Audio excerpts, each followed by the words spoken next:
que el resto del préstamo usted lo va a pagar. Dios entonces, queriendo garantizarnos a nosotros, darnos confianza, que todo lo otro de la salvación va a venir, el cuerpo glorificado, y todo lo otro nos dio el Espíritu Santo, nos selló con el Espíritu Santo, que son las arras, el depósito, garantizándonos que eso viene. Ahora, piense bien lo que estoy diciendo. La tercera persona de la Trinidad de Dios, que uno puede hablar mal del Padre y del Hijo y será perdonado, pero hablar mal del Espíritu Santo no será perdonado.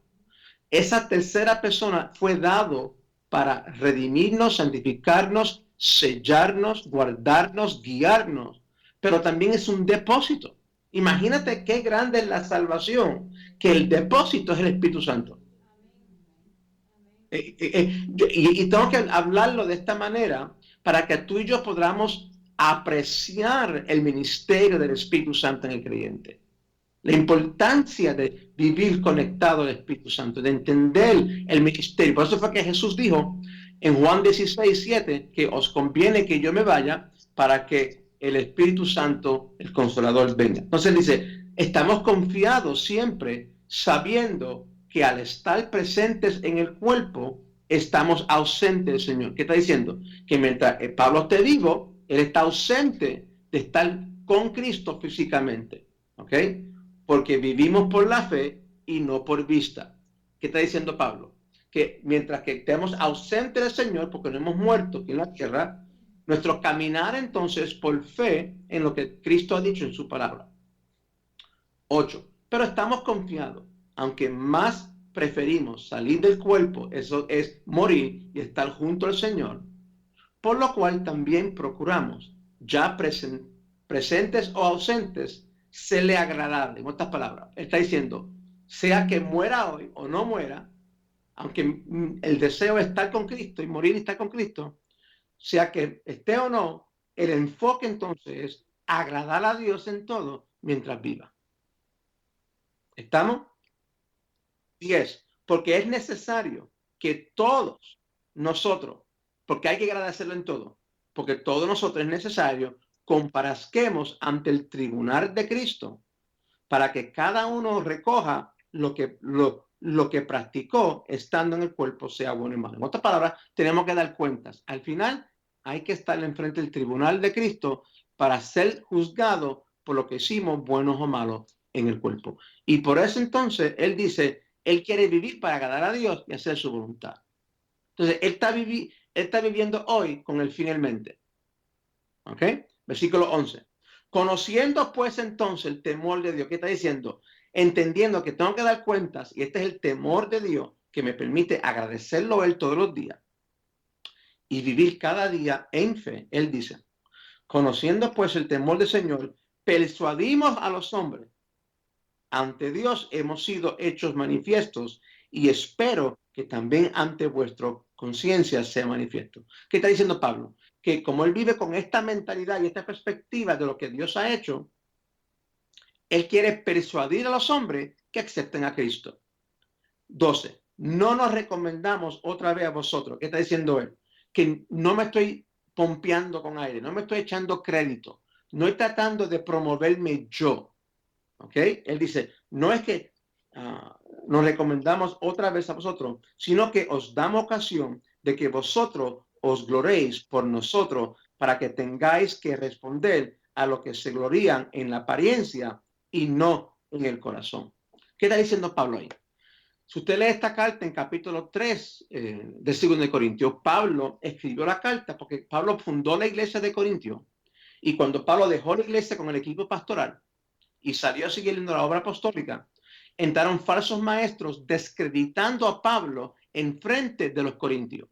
Y ellos le dijeron a los corintios, Pablo ni es pastor, ni es un apóstol, y necesita credenciales para mostrarse a los corintios que él era un ministro. Entonces, estos falsos apóstoles descreditaron el ministerio de Pablo hasta el punto que la iglesia de Corinto le estaba pidiendo a ellos credenciales a Pablo. Eso es como ustedes ahora dudar de mí y ustedes pedir de mí credenciales después de 20 años sirviéndole. ¿Ok? Entonces Pablo dice, mira, no, nosotros no. no vivimos así, no vamos a tener que mostrarle cartas de recomendación, credenciales, porque es evidente lo que somos delante de ustedes, sino que nos damos ocasión de que vosotros se glorien en nosotros. Ustedes tienen que ahora ver lo que hemos hecho, lo que está diciendo Pablo, y no se enfoquen en aquellos que se glorían en apariencias, en cosas externas, pero no miran a las cosas internas, lo del corazón. En otra palabra, él está diciendo, ustedes se mueven por lo que ven con los ojos, pero no están enfocados en el cambio, el resultado que Dios ha hecho en el corazón por causa del evangelio, por causa del ministerio de Pablo a esa iglesia de los Corintios. Entonces, por eso es que ahora Pablo va a hablar sobre ahora la importancia de entender la identidad de Cristo en el corazón del creyente. Mire el versículo 13. Porque si estamos locos, es para Dios. Y si estamos cuerdos, es para vosotros. Entonces, porque Pablo está diciendo, parece que estos falsos pastores estaban descreditando a Pablo hasta el punto que decían que eres loco. Y estaba desfocando la iglesia a ver apariencias o lo externo o lo que estaba pasando en la superficie y no enfocarse en lo que Dios estaba haciendo en el corazón y lo que Dios había hecho en el corazón de los miembros. Porque el amor de Dios, de Cristo, nos constriñe o nos controla, pensando o llegando a esto, que si uno murió por todo, entonces todos murieron. Y por todos murió, para que los que vivan ya no vivan para sí, sino para aquel que murió y resucitó por ellos. ¿Qué está diciendo ahora Pablo? Que el cambio en el corazón es la identidad de Cristo. Y aquí le predicó el evangelio a la iglesia de nuevo. Él dice, mira, el amor de Cristo me lleva a una identidad y una verdad. Que uno, Cristo, murió por todo. El resultado, todos murieron. ¿Para qué? Para que los que vivan ya no vive para sí, sino para aquel que murió por ellos. Eso es en cápsula el evangelio y el resultado. 16. De manera que nosotros de aquí en adelante ya no vemos ni conocemos a nadie según la carne. ¿Qué está diciendo Pablo? Que el resultado ahora de no vivir por lo que veo o caminar por fe y no por vista y ver lo que Dios ha hecho en el corazón y el resultado de la identidad de Cristo en el corazón, eso me lleva ahora a no ver la gente o juzgarlo por apariencia. Ya no conocemos la gente según la carne o apariencia. Y dice, y si aún a Cristo conocemos según la carne, ya no lo conocemos así. En otra palabra, el resultado del evangelio, cambiar mi identidad pecaminosa y darme una nueva identidad es que ahora ya yo no veo el mundo ni la gente como lo veía con ojos carnales. Lo veo a través de esta nueva identidad o el resultado de Cristo y el evangelio. 17. De tal modo que si alguno está en Cristo, nueva criatura es. Las cosas viejas pasaron. ¿Cuáles cosas viejas? La manera de vivir, la manera de pensar, la manera de ver a otros, la manera de juzgar a otros. Ahora vemos todo y el mundo a través de los ojos de Dios o la identidad de lo que somos en Cristo. ¿Cuál verdad? Que uno murió por todos, Cristo murió por todos, resultado, consiguiente, todos murieron para que los que ya vivan no vivan para sí, sino para aquel que murió por ellos. Y es una buena pregunta para comenzar esta clase esta noche. Si usted dice que Cristo es Señor de su vida y reina en su corazón, el resultado es que se supone que usted y yo viva cada día para agradecerle, que ya tú y yo no vivimos, que en otras palabras vivimos para Dios. Y la pregunta es si cada día realmente vivimos para Dios. Y si vemos la vida con los ojos de la revelación de la identidad de Dios en el corazón. El resultado de Cristo entrar y cambiar el corazón. Todas las cosas viejas pasaron, he aquí, todas son hechas nuevas. ¿Cómo nuevas? Versículo 8. Y todo esto, el evangelio, la salvación, la identidad, proviene de Dios. En otra palabra, aquí está diciendo Pablo, Dios es la fuente, Dios es el autor, no el hombre. Tú y yo no contribuimos nada a la salvación, solamente en nuestro pecado. Y él dice, y todo esto proviene de Dios, quien nos reconcilió consigo mismo por Cristo. ¿Qué significa reconciliar? Que hizo la paz con Dios. Dios nos reconcilió. Antes éramos enemigos, ahora hizo la paz, nos reconcilió. Nos reconcilió mismo por Cristo y mira esto, no solamente que hizo la paz y me salvó, pero ahora me confió, me entregó, depositó, prestó el ministerio de la reconciliación. Poderoso. Nos dio el ministerio de reconciliación. ¿Qué es el ministerio de reconciliación o de paz? La palabra reconciliación es paz. Esto es que Dios estaba en Cristo reconciliando el mundo con sí mismo, no tomándoles en cuenta sus pecados, y puso en nosotros la palabra o el mensaje de reconciliación. Mira lo que es el ministerio de reconciliación. Que Dios no estaba mirándolo o tomándole en cuenta sus pecados. ¿Por qué no? Porque Cristo se hizo la ofrenda para el pecado. Cristo hizo la justicia por el pecado. Entonces dice, no tomándole en cuenta sus pecados y puso en nosotros el ministerio de reconciliación. Así que, en otras palabras, el resultado, 20, somos embajadores. Mira nuestra identidad. ¿Somos qué? Embajadores en el nombre de Cristo, como si Dios rogara por el medio de nosotros, rogamos en el nombre de Jesús, reconciliados con Dios. Ese es el mensaje. ¿Cuál es el mensaje? Antes era, Dios está enojado con el mundo, con el pecador, y el pecador no quiere a Dios y está enojado con Dios y es enemigo de Dios. Cristo bregó con el asunto de Dios al hombre. Ya Dios no está enojado con el hombre porque Dios en Cristo reconcilió, hizo la paz en ofrecer a Cristo por los pecados. Eso fue la doctrina de salvación, soteriología que hablamos. Pero el problema es que el hombre no quiere aceptar el plan o la reconciliación, no reconoce el plan o está tratando de ganar la reconciliación por sacrificios cuando ya Cristo hizo el precio del sacrificio. Entonces, tú y yo se nos dio el mensaje de reconciliación. ¿Cuál es? Dios no es tu enemigo. Dios no está enojado contigo. Él ya hizo paz. Esas son las buenas nuevas o las buenas noticias. Entonces dice, al que no conoció pecado, Cristo, por nosotros lo hizo pecado a Cristo. ¿Para qué? Para que nosotros llegáramos a ser justicia de Dios en él. Eso es toda nuestra identidad. Bueno, vayamos a las notas y vamos a correr por esto en esta noche. Entonces, nuestra identidad en Cristo, propósito de esta clase en esta noche, es ayudar al creyente en Cristo Jesús a descubrir que su identidad está basada y arraigada en la persona de Cristo y que todo su ser es definido por esta identidad. Esto es muy importante porque aquí llegamos a la raíz y lo central. En otras palabras, la salvación de Dios a mi vida, la salvación de Cristo a mí, la salvación mía o en Cristo pagar el precio es que me lleva a una identidad. ¿Ok? Y vamos a mirar esto en esta noche. Si yo no entiendo mi identidad, voy a tratar entonces de conseguirla en maneras equivocadas. Introducción.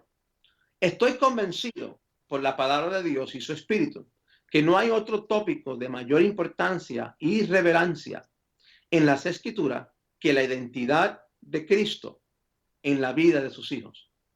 Hay muchos tópicos o teologías que el creyente debe darse a la tarea de escudriñar, como lo son la doctrina de la salvación, teología sistemática, el propósito de la iglesia, los principios del reino. Son 4 que te puse ahí, hay mucho más. Ahora bien, ninguna de estas doctrinas debe anteceder la doctrina de nuestra identidad en Cristo. Cada iglesia y cada discípulo debe de estar bien arraigado y cimentado en el conocimiento de la imagen o identidad de Cristo en sus vidas. Hoy consideraremos 10 razones de por qué debemos estudiar la doctrina de la identidad. ¿Ok? Si tú no sabes quién tú eres, tú nunca serás lo que debes ser y lo que fuiste creado ser. Y siempre estarás buscando en la esfera cosas que traten de definirte porque no sabes quién eres. Entonces, número uno, su imagen, 10 razones por qué estudiar la identidad de Cristo. Su imagen fue lo primero que Dios le impartió al hombre en su economía. La palabra economía es plan. La palabra economía en el griego significa las reglas que conducen o controlan una casa. Entonces, cuando hablamos de la economía, no es solamente finanzas. Economía financiera es las reglas que conducen tu mayordomía de casa, finanzas. Pero la economía de Dios es como Dios gobierna y las leyes que gobiernan la vida del hombre, la creación de Dios y el reino de Dios. ¿Ok? Entonces, cuando hablamos de la imagen de Dios, la imagen fue lo primero que Dios impartió al hombre en su plan al crearlo. Génesis 1, 26, 28, ¿qué dice? Hagamos al hombre a nuestra imagen, a nuestra semejanza, y entonces dijo, y que tenga dominio sobre la creación. Note, antes que Dios le da una función de mayordomía, de tomar dominio sobre la creación, primero lo hizo en la imagen o le dio una identidad. Si tú no sabes quién eres, nunca sabrás qué estás supuesto a hacer. Dios te da una identidad primero y tu identidad tiene las claves en qué tú estás supuesto a hacer, función. Cuando no estás seguro de tu identidad, tu confusión te lleva a tratar e investigar cosas tratando de definir tu identidad. Lo primero que viene es identidad. Si sabes quién eres, sabrás lo que debes ser y lo que no debes ser y hacer. Por eso que identidad es muy importante. Entonces vemos que Dios le dio una identidad primero, luego le da una función. Y esto es muy importante. Primero identidad, diga primero identidad y luego función. ¿Ok? Eso es muy, muy importante. Punto A. Cuando Dios le dio el soplo de vida al hombre, le impartió su imagen. ¿Ok? Por implicación, la imagen de Dios está basada en la vida de Dios. Esa imagen, esa palabra en griego es muy rica y cuando tú piensas en imagen, tú piensas en la reflexión. Cuando te ves en el espejo, hay una imagen que tú ves. Pero eso no es lo que significa la palabra en el hebreo. La palabra imagen no es una sombra igual o una reflexión igual. La palabra imagen ahí que significa que tiene una característica divina o un ingrediente divino que Dios le dio de él al hombre, que los otros seres creados no tienen. Nada otra cosa, ninguna otra cosa creada en la creación fue hecho en la imagen de Dios. Por lo tanto, solamente el hombre. Por eso que el hombre y la mujer es la corona de la creación y fue lo último que Dios creó en el día 6. Entonces, muy importante. ¿Ok? Entonces, imagen no es una reflexión, no es que Dios tiene ojo, que Dios tiene oreja o Dios tiene boca. La Biblia dice que Dios no tiene forma, que el Espíritu de Dios no tiene forma. Entonces, ¿ok? No es eso. La palabra ahí implica que tenemos una característica, unos atributos de Dios divino que Dios pone en el ser humano. No que somos dioses, sino que tenemos atributos de Dios que nos distingue de la creación. Esos atributos me llevan a una función. Esos atributos o esa imagen me da una identidad única que me lleva entonces a una función. Muy importante. ¿Ok? Entonces, antes de Dios declarar su misión al hombre, primero le revela su identidad. ¿Por qué? Ahí en sus notas. Porque usted porque no puede haber éxito en la misión si no sabemos quién somos. Por favor, marque eso ahí en sus notas.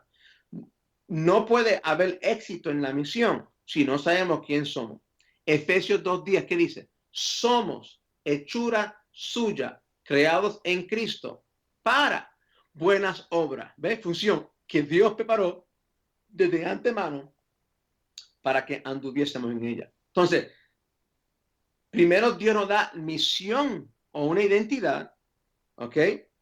Primero, antes que Dios le da una misión al hombre, le revela primeramente su identidad. ¿Por qué? porque no puede haber éxito en la misión si no sabemos quién son. Muy importante. Próximo punto. La imagen de Dios en el hombre es lo que le da al hombre identidad, dignidad, integridad y libertad. ¿Ok? Esto es lo que nos define, esto es lo que nos hace, esto es lo que nos da identidad, dignidad, integridad y libertad. Es la imagen o la vida, la esencia, los atributos que Dios impartió en el ser humano cuando lo hizo en su imagen y semejanza. Ahora, cuando el mundo trata en su estado caído, pecaminoso, degenerante, trata de buscar su identidad, por eso que el hombre se escondió cuando Dios se acercó a Adán en el huerto, Adán se escondió y trató de cubrir su desnudez. La desnudez no era físico, era espiritual. Él perdió su identidad en Dios, ahora estaba desnudo y estaba tratando ahora de buscarlo y por eso fue que hizo hojas de higuera y se vistió tratando de tapar su desnudez espiritual. Pero las hojas no los definió. Las hojas no quitó el problema y mucho menos trajo la restauración.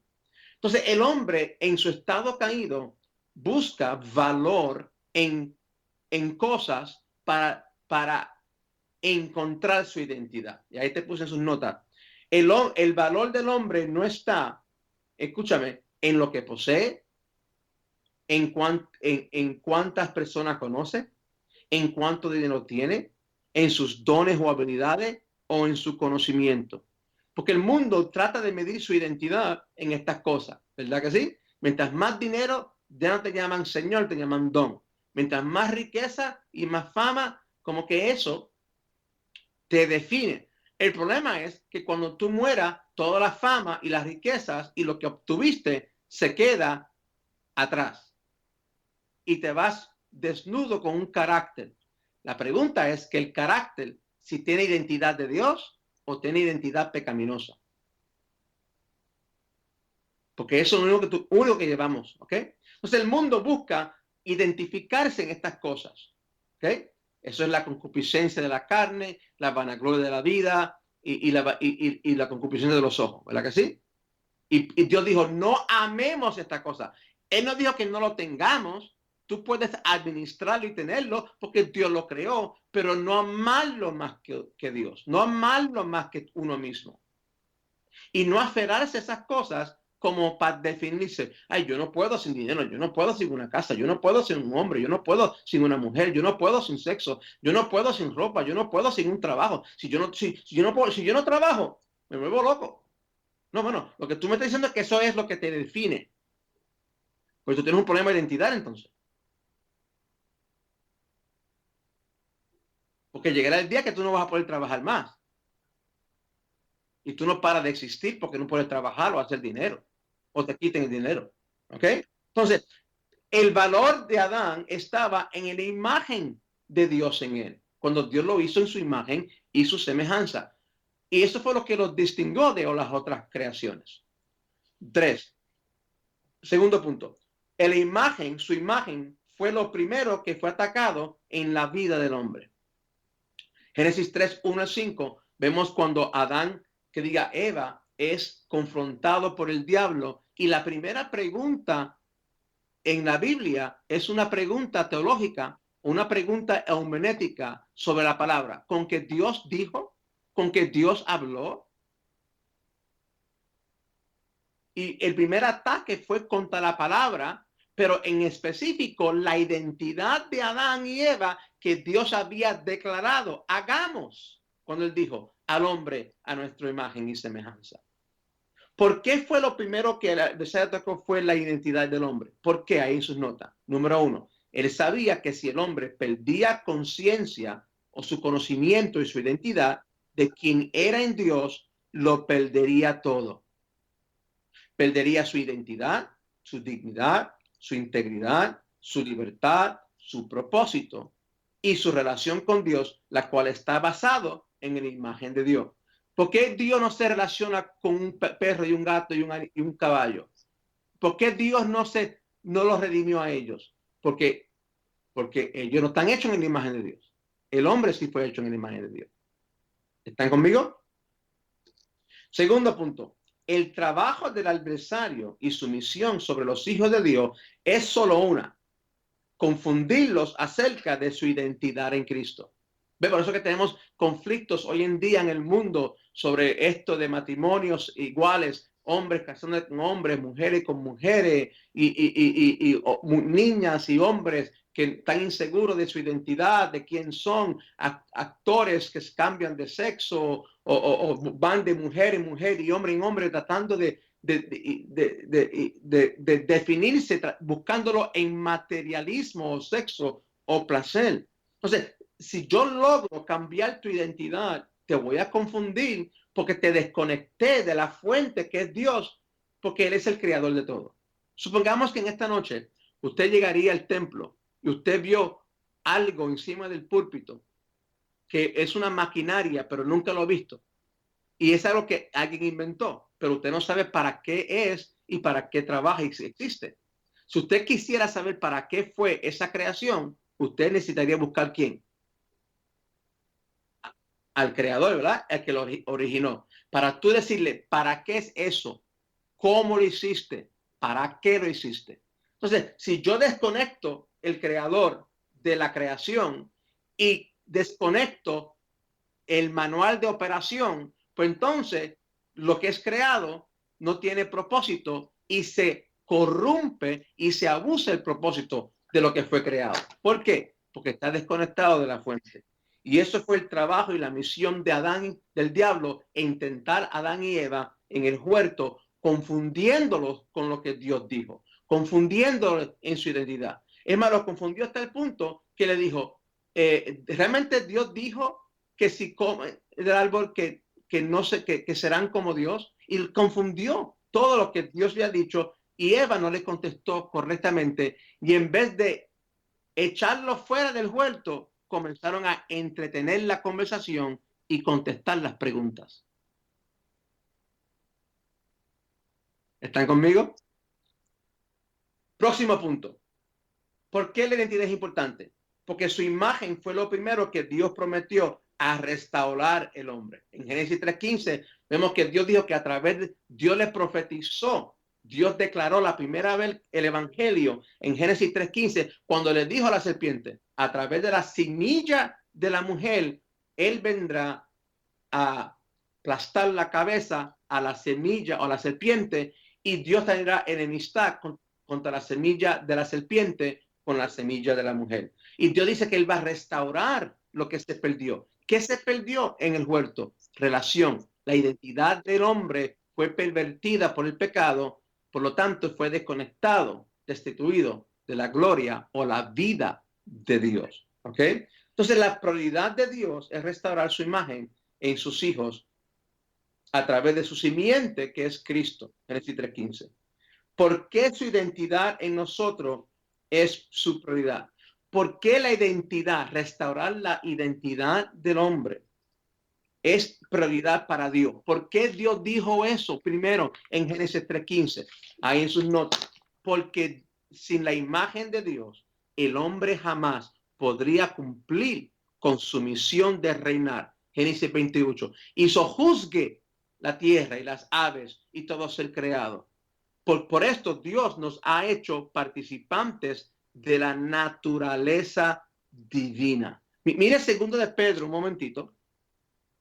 Segunda de Pedro. Segunda de Pedro, capítulo 1.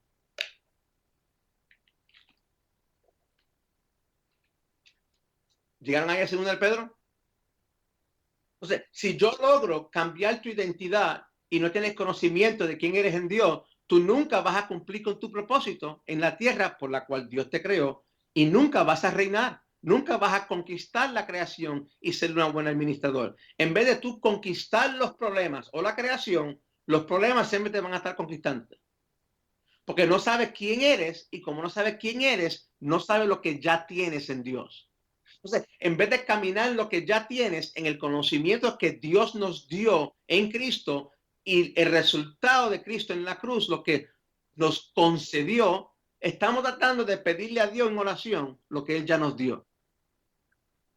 Mira 2 de Pedro 1, dice, mira el versículo 3, por cuanto todas las cosas, perdón, mira el versículo 2, dice, gracia y paz os sean multiplicadas. ¿Cómo gracia y paz? ¿Qué es mejor, añadir o multiplicar? Multiplicar es mejor que añadir. Tú vas a llegar más rápido y con mucho más cantidad con multiplicación que añadir. ¿Qué es mejor, multiplicar o restar? ¿Qué es mejor, multiplicar o dividir? Okay. Entonces, mira, él dice, gracia y paz sean que multiplicados en el pleno que conocimiento de Dios y de Jesús. ¿Cómo gracia y paz es multiplicada? En oración, ayuno, a través de qué? El pleno conocimiento de Dios y de Jesús. Mientras yo conozco más de lo que Dios hizo a través de Cristo, yo puedo caminar por fe y no por vista y confiar en lo que ya Dios dijo y hizo a través de Cristo, y la gracia y la paz es multiplicando. Yo no puedo sustituir oración y ayuno por conocimiento. Cuando oro conforme al conocimiento que Dios me da en su palabra. ¿Están conmigo? Y mira la bendición, dice, gracia y paz sean que multipliquen. Wow. ¿Cómo? A través del conocimiento pleno o verdadero de Cristo Jesús. Por cuanto todas las cosas que pertenecen a la vida y la piedad, dice, ¿cuántas cosas? Todas las cosas a la vida natural y a la vida espiritual, dice, nos han sido concedidos. ¿Qué tal? Mira el tenso del verbo, que Dios te va a dar esas cosas.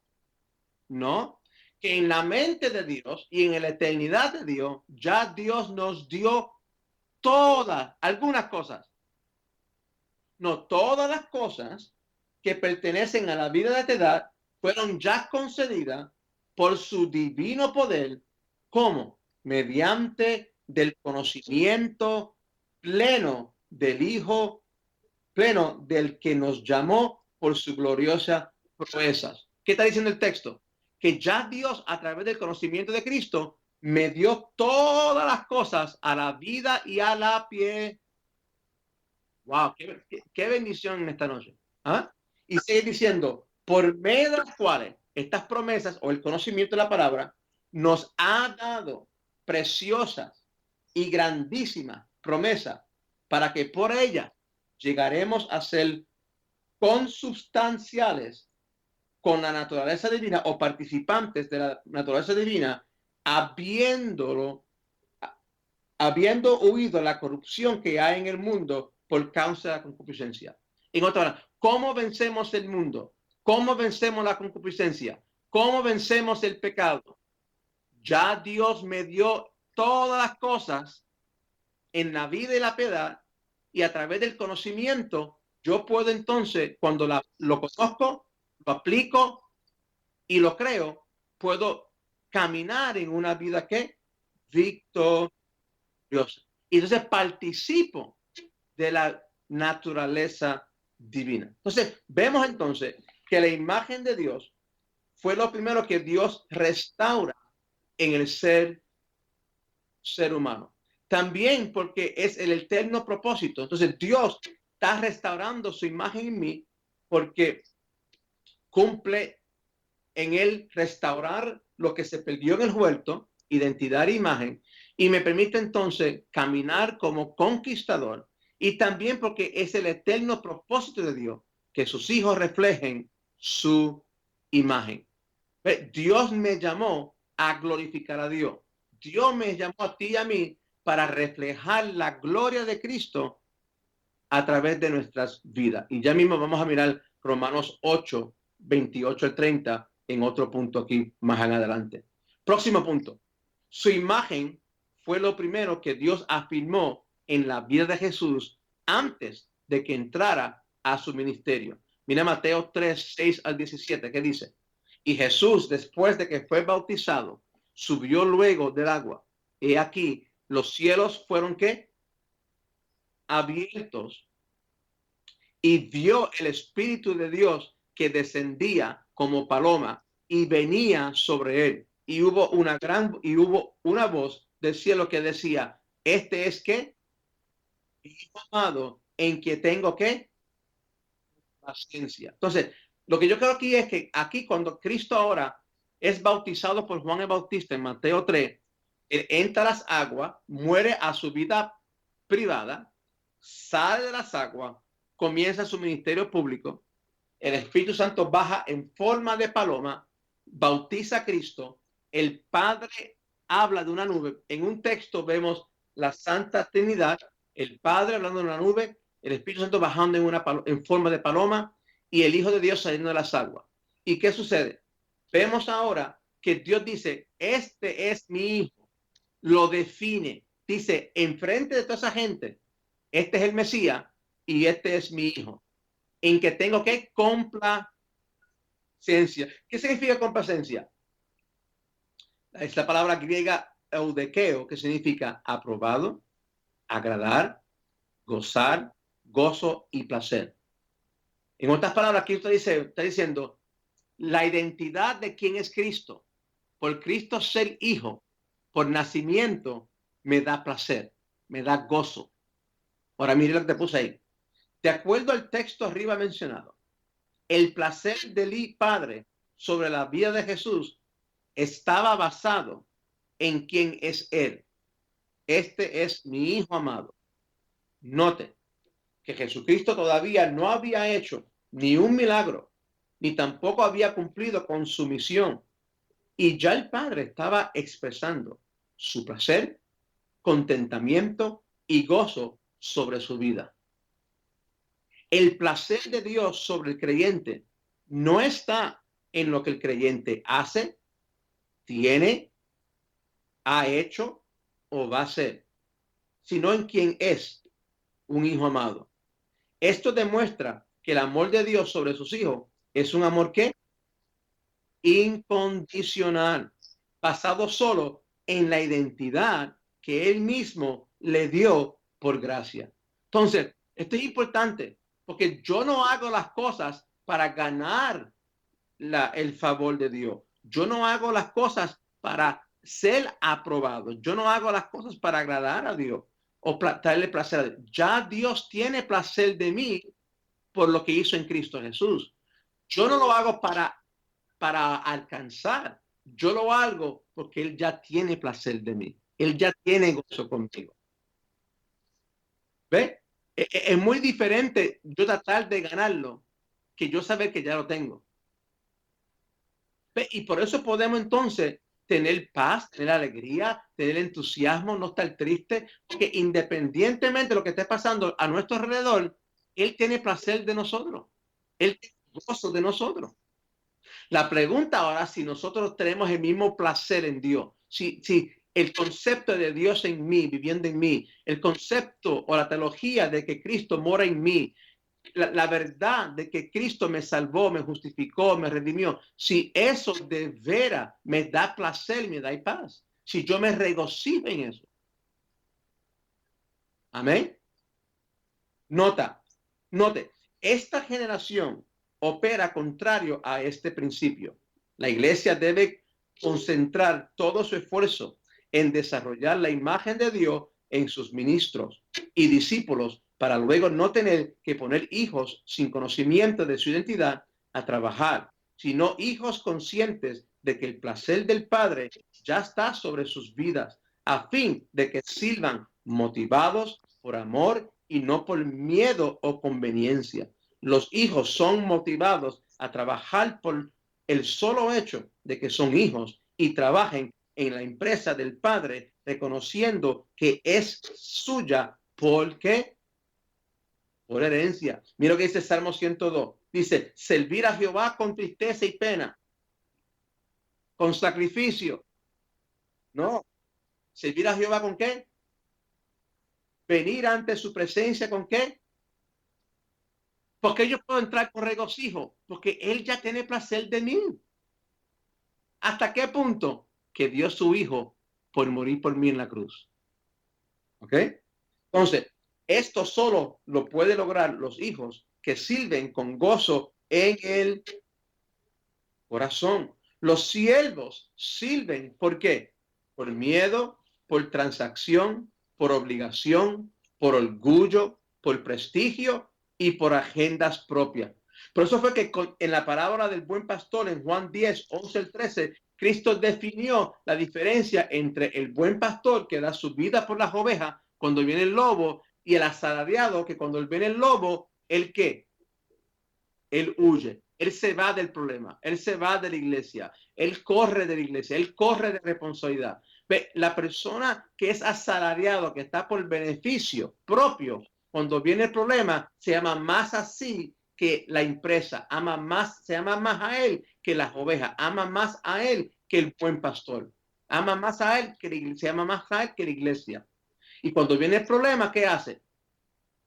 Se va, huye, corre.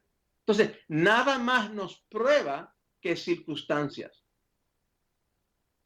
Revela nuestro corazón. Y revela si somos hijos o somos qué? Asalariados. Sin embargo, mira el contraste. Los hijos sirven ¿por qué? Por amor, por gozo, agradecimiento, destino y solo por la agenda de qué? De Dios. Y esto fue la enseñanza de la parábola del hijo pródigo, porque realmente es la parábola del buen padre que tenía dos hijos.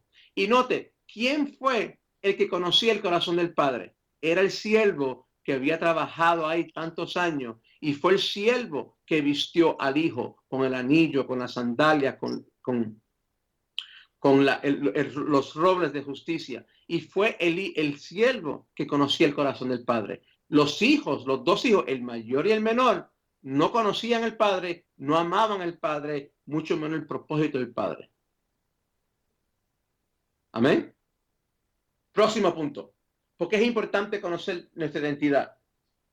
Porque su imagen fue lo primero que el adversario atacó en la vida de Jesús. En Mateo 4, 1 al 11, vemos que rápidamente después que el Padre define a Cristo ahí en Mateo 3, que Él es el Hijo de Dios y, y sale de las aguas bautismales, dice Mateo 4, 1 al 11, que el Espíritu Santo llevó a Cristo al desierto para hacer ¿qué? Tentado por el diablo. Y el diablo ahora viene a probar la identidad de Cristo, diciendo que si eres el Hijo de Dios, cambia estas piedras a pan. Ahí en sus notas. La tentación del adversario a Jesucristo fue la misma que Eva y Adán sufrieron. Fue un ataque a su identidad. Note que en Mateo 4, 1 al 11, están las tres tentaciones que el adversario le hace a Jesús. En cada una de ellas le dice, si eres el Hijo de Dios. Es una tentación cada vez que nos trata de retar para que probemos quiénes somos por lo que hacemos. Quiénes que nos probemos quiénes somos por lo que hacemos. Nada ni nadie debe definirte. La gente siempre quiere que hagamos para que definir quiénes somos. En otra palabra, la gente dice, ¿qué tú haces? Como que lo que yo hago me define. Yo no, lo que yo hago no define quién yo soy. Yo soy, por tanto, hago. Pero lo que yo hago no me define. ¿Por qué? Porque tú siempre eres más de lo que tú haces. Entonces, si Marcos para algún día de ser chef y ser conductor de limusinas, si la Kenia para algún día de limpiar apartamentos y oficinas, si Virginia para un día de parar de cuidar de ancianos y nuestro hermano René para de trabajar en un restaurante, ¿eso implica que ellos paran de ser como personas? No, porque tú y yo somos más de lo que somos. Mi identidad es mucho más. ¿Por qué? Porque el trabajo de la empresa puede parar y parar de existir, pero tu carácter, tu identidad nunca parará. Eso es eterno. ¿Estamos claros con eso? Entonces, tú y yo no hacemos para saber quién somos. Nosotros somos, por tanto, hacemos. Muy, muy importante ese principio. Entonces, La contestación de Jesús fue: no, solo de pan vivirá el hombre, sino de toda palabra que sale de la boca de Dios. Jesús sabía que su identidad dependía no de lo que él hacía, sino de la palabra de Dios, la cual ya lo había declarado hijo. Mateo 3, 16 al 17. Como hijos, nunca debemos de ser motivados a hacer para probar quién somos hijos de Dios, que somos hijos de Dios. Nosotros hacemos porque ya somos. Y ese principio es sumamente importante. Próximo punto. ¿Por qué estudiar la identidad en Cristo?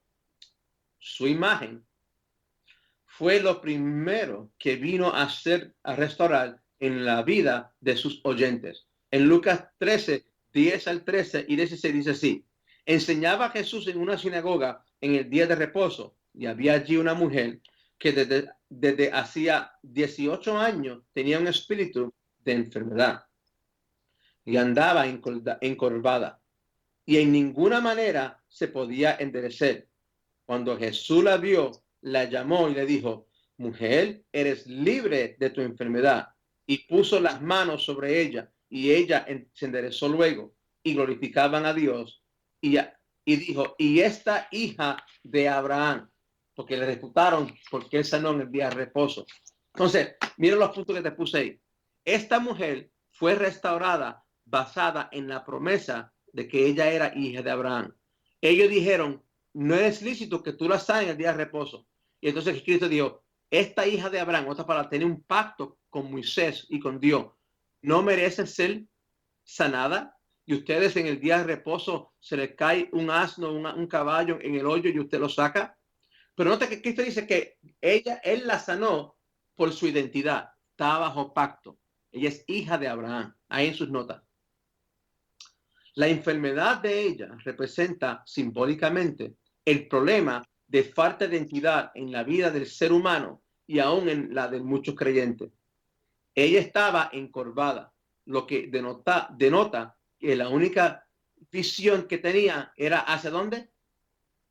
Hacia el suelo. Y cuando una persona está encorvada por presiones, por dificultades y falta de identidad, no mira hacia adelante y mucho menos mira hacia arriba. Siempre está mirando hacia el piso.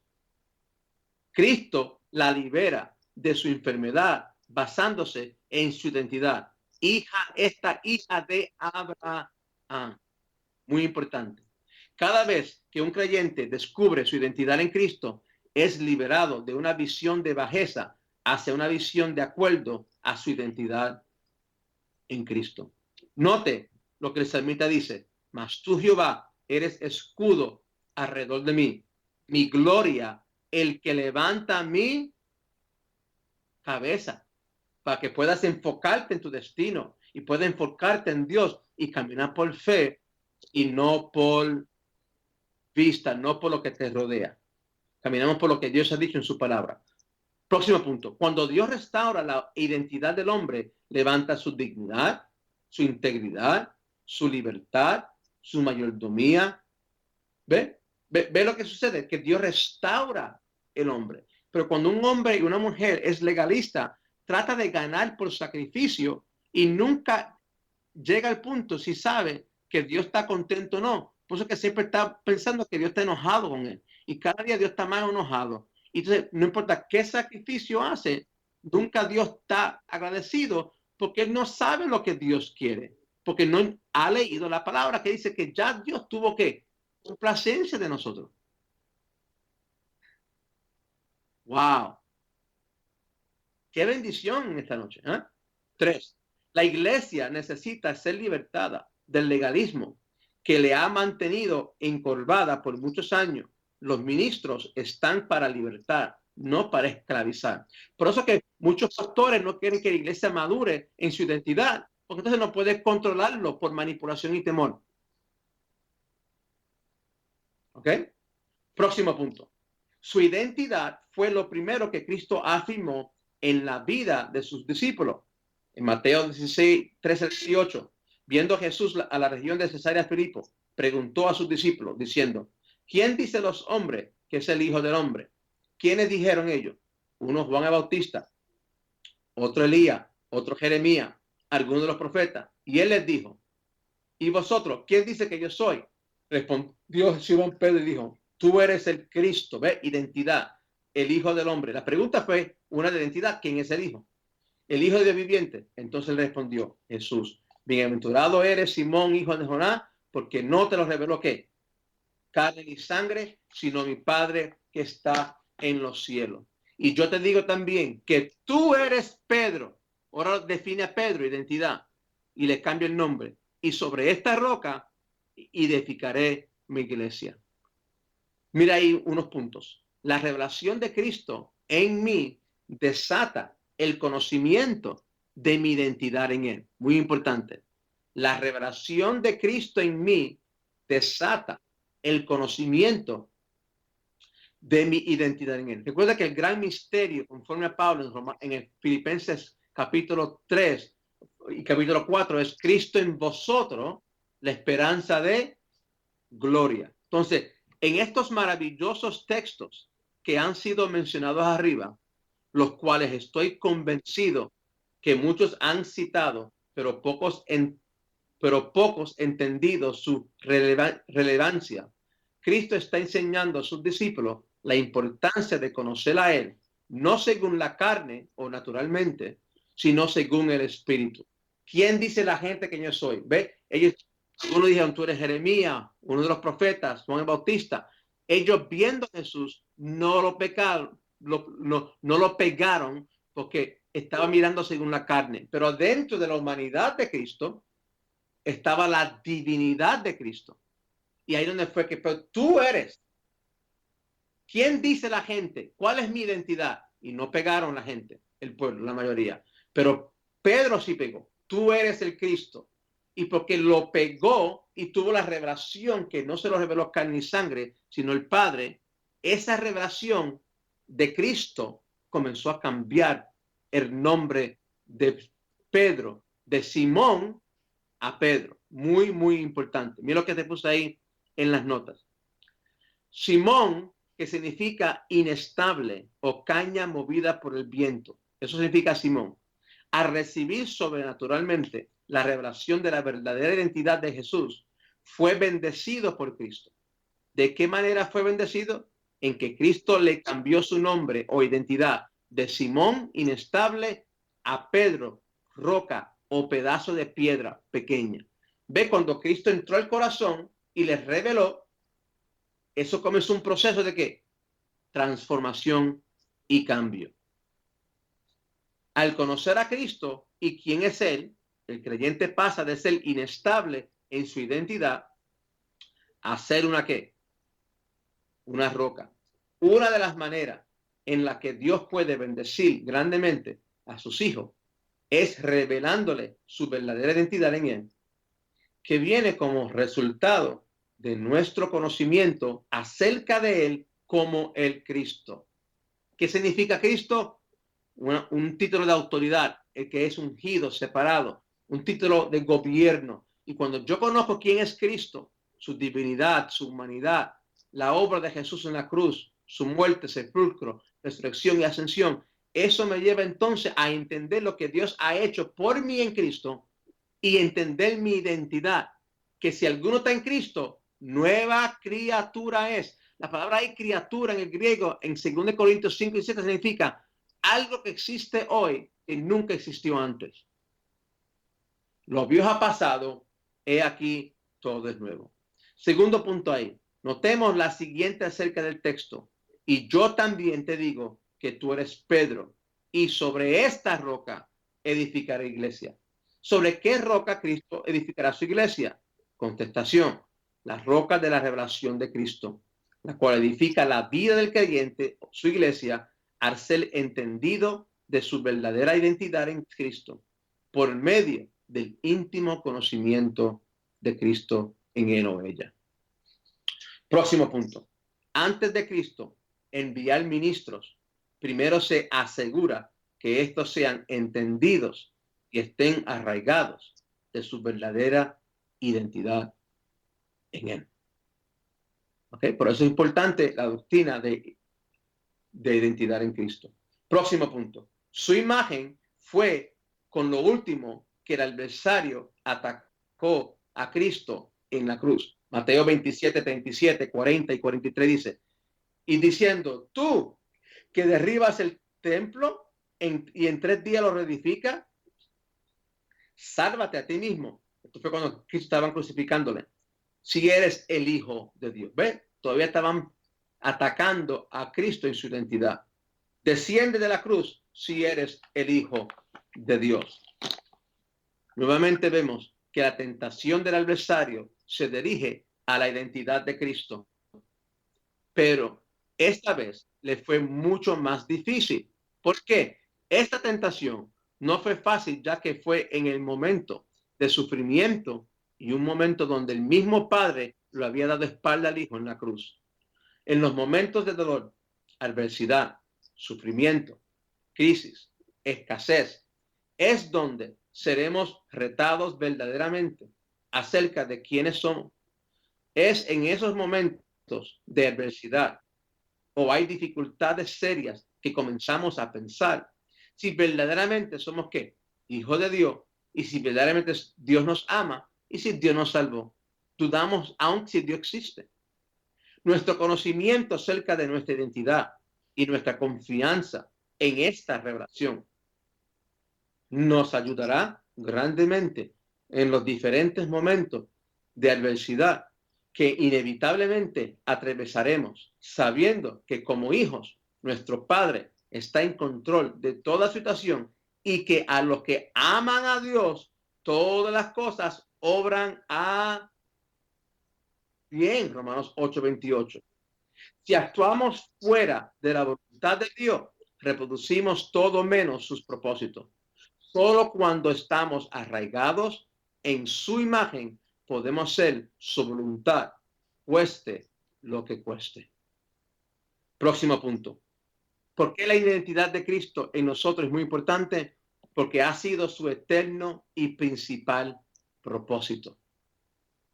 Y sabemos, Romanos 8, 28 y 29, que a los que aman a Dios, todas las cosas les ayudan a bien. Esto es, a los que conforme a su propósito son llamados. Porque a los que antes conoció, también a los predestinó para que fuesen hechos conformes a la imagen de su Hijo, para que sean el primogénito entre los muchos hermanos. ¿Ve? Lo primero que Dios creó en el hombre, primero Adán, que el hombre perdió en el huerto, es lo que Dios está haciendo en Cristo cada día de nosotros, conformándonos, cambiándonos, transformándonos a la imagen de Cristo de Dios. Lo que se perdió en el huerto de Edén. La pregunta que nos tenemos que hacer para extraer lo que el apóstol está intentando comunicarle aquí a la iglesia en Roma es: ¿a qué bien me ayuda todas las cosas, incluyendo las buenas y las malas? ¿Cómo las buenas cosas y las malas cosas, a qué bien me ayuda? ¿Cuál es el bien que saldrá de todas las cosas buenas y malas? Bueno, según el texto en el verso 29, todas las cosas ayudan al bien de que su imagen sea forjada en nosotros. Es el plan primordial de Dios, que todo lo que pasa en nuestra vida es para forjar, cambiar y transformar la imagen de Cristo en nosotros. Eso es lo que Dios está haciendo con las cosas buenas y las cosas malas que pasan en nuestra vida. Entonces la pregunta ahora que me surge a mí es, en el 2016, con todas las cosas buenas y malas que han pasado en tu vida en este año, ¿cómo Dios la ha usado y cómo tú has cooperado para ser cambiado a la imagen de Cristo? ¿Cómo tú sabes que eres más como Cristo? ¿En cuáles áreas? ¿Cuáles atributos?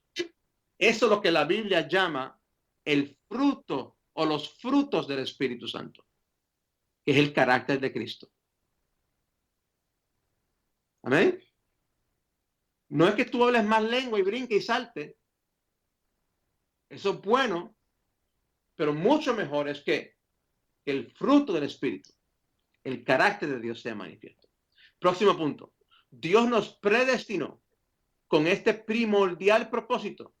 Los predestinó para que fuesen hechos conforme a la imagen de su Hijo. Eso en esencia es la santificación y la salvación continua y eterna que estamos participando de.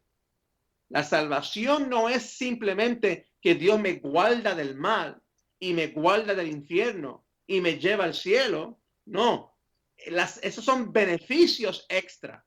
Pero el plan primordial de Dios es cambiar mi ser completo, mi carácter, que sea como Cristo. Por eso vamos a recibir cuerpos glorificados como Cristo. ¿Estamos claros? Entonces, mucha gente, como no entienden este punto, piensan que una iglesia es para entretenerlos y para que ellos escapen el infierno y para ser entretenidos. No, toda la madurez, todo el conocimiento, todas las predicaciones, todo lo que se hace en los grupos, en los ministerios, es para forjar carácter y forjar propósito, para que al fin y al cabo Cristo sea transformado en tu ser y el mío. Ahí en sus notas, si este es el principal propósito de Dios para con su Hijo, ¿por qué los ministros? Nota para, si el plan primordial del Padre enviar a Cristo fue para entonces a través del Hijo cambiarte a ti y a mí a la imagen de Cristo, si este es el principal propósito de Dios para con su Hijo, ¿por qué los ministros y las iglesias no están enfocados en revelar el fundamento que es Cristo a fin de que sus hijos sean arraigados y cimentados en él?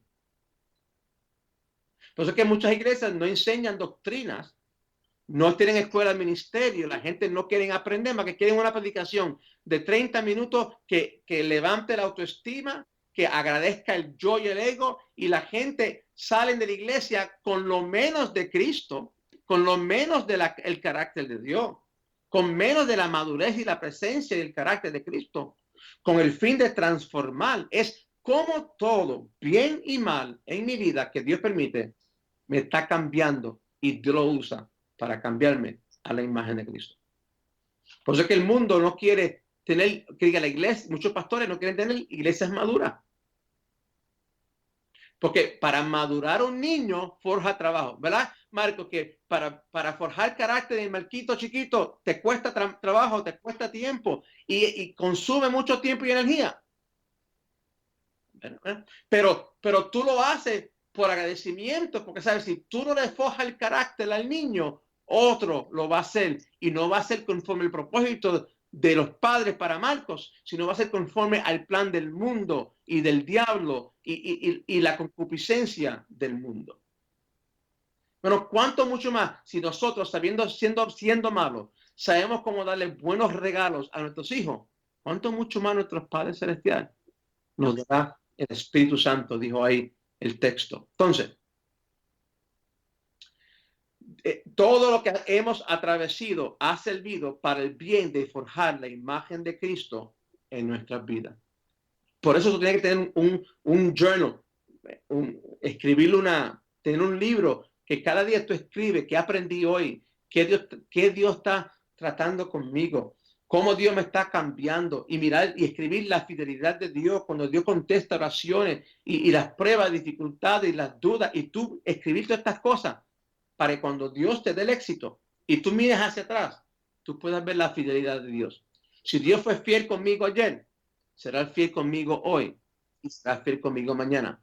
Y me mantengo enfocado que todas las cosas cooperan para bien para los que aman a Dios conforme a su propósito y son llamados conforme a su propósito, porque entendemos que Dios está forjando su carácter en mí. Entonces, si queremos la gloria de Jesús, si queremos la vida de Jesús, tenemos que pasar por los sufrimientos y las pisadas de Jesús. Amén. ¿Estamos claros? Entonces, y por último, en esta noche, ¿por qué es importante estudiar la doctrina de la identidad en Cristo Jesús? Porque su deseo es la perfección de los hijos de Dios. Efesios 4, 11, 13 dice, y él mismo constituyó a unos apóstoles, a otros profetas, a otros evangelistas, pastores y maestros, ¿Con qué fin? De perfeccionar o adiestrar a los santos para la obra del ministerio, para la edificación del cuerpo de Cristo. ¿Hasta cuándo? Hasta que todos lleguemos a la unidad de la fe y al del conocimiento pleno del Hijo de Dios, a un varón perfecto o maduro, a la medida de la estatura de la plenitud de Cristo. La palabra perfección ahí es madurez. El ministerio quíntuple de Efesios fue constituido para llevar a los santos a un conocimiento del Hijo de Dios. Este conocimiento es lo que perfecciona o madura al creyente. El conocimiento de Cristo no es conocimiento académico solamente, sino uno que transforma la vida de sus hijos a la misma estatura de Cristo. Es el deseo y el propósito de Dios que sus hijos alcancen la perfección a través del conocimiento del Hijo. Por eso que el mensaje central de la Biblia es Cristo y el crucificado y glorificado. ¿Ok? Todo es su persona y su obra, su identidad y su obra. Y es sobre la identidad de Cristo y su obra que Él está edificando su iglesia y prosperizó. Y las puertas del infierno no prevalecerán contra ella. En conclusión, esta noche, Dios está hoy más que nunca poniendo en sus hijos el deseo de escudriñar las Escrituras con el propósito primordial de que cada uno descubra su identidad en Él, para así poder llevar el mensaje del Evangelio, no solo de palabras, sino de estilo de vida.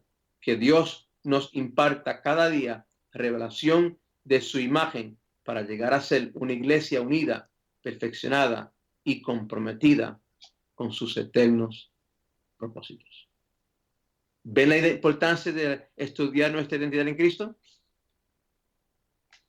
Y yo oro que en esta Navidad, mientras usted disfrute y celebre el nacimiento de Jesús, que usted pueda entender que la identidad de Cristo, que el plan de salvación, que de nacer a ir a una cruz, 33 años de procesos y de obediencia, Dios lo hizo solamente para restaurar nuestra identidad en Cristo.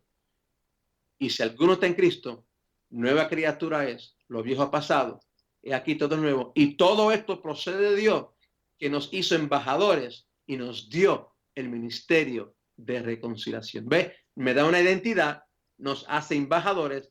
Soy algo que existe ahora que nunca existió antes. Y dice, y somos, y tenemos, y fue confiado el ministerio de reconciliación. Nos hizo ministro. Mi identidad nueva me lleva a un funcionamiento nuevo. Mire el capítulo ahora, léalo esta noche antes de dormir con todo este conocimiento que han recibido, y que esta Navidad usted pueda celebrar el hecho de la salvación, el hecho de la resurrección, el hecho de que este gran plan que Dios envió a su Hijo para rescatarnos y para reconciliarnos con Dios. Y tenemos el ministerio de reconciliación. Hermanos, los bendigo en esta noche. Este domingo no habrá reunión, no habrá culto. Sí estaremos juntos el próximo miércoles, ¿ok? Y seguiremos con estos estudios. Los bendigo, los amo. Que tenga una tremenda Navidad ahí con sus familiares. Los amo, los bendigo. Declaro la gracia y el favor de Dios sobre ustedes. Y hasta la próxima. Buenas noches. Bendiciones.